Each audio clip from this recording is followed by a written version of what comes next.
नमस्कार, मी MC गुरु आपल्याला एक महत्त्वपूर्ण व्हिडिओ घेऊन आलो, ज्यामध्ये गणपती सणासाठी जी काही अग्रिम रक्कम मिळते किंवा फेस्टिवल ॲडव्हान्स या संदर्भाचा डिटेल व्हिडिओ आहे. तर हा व्हिडिओ शेवटपर्यंत बघा, जेणेकरून तुम्हाला फेस्टिवल ॲडव्हान्स संदर्भात जे काही माहिती पाहिजे ती पूर्ण मिळेल. बघा, प्रत्येक आर्थिक वर्षामध्ये एक वेळेस तुम्हाला फेस्टिवल ॲडव्हान्स मिळत असते. तर तुम्ही ती फेस्टिवल ॲडव्हान्स एकदा घेऊ शकता.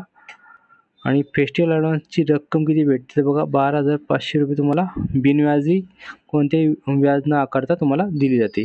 त्यानंतर त्याची वसुली जी काही तुमच्या पगारातून 1,250 रुपये दर महिन्याला कटिंग होते, त्यातून तुमची वसुली फेस्टिवल ॲडव्हान्सची केली जाते. तुम्ही आता गणपती फेस्टिवल येणार आहे बघा, गणपती सण येणार आहे. तर गणपती फेस्टिवलसाठी ज्यांना ॲडव्हान्स घ्यायचं आहे त्यांनी 13 तारखेपर्यंत आपल्या आस्थापना विभागात नाव द्यायचे, जेणेकरून तुमचे फेस्टिवल ॲडव्हान्स 1 सप्टेंबरला येईल.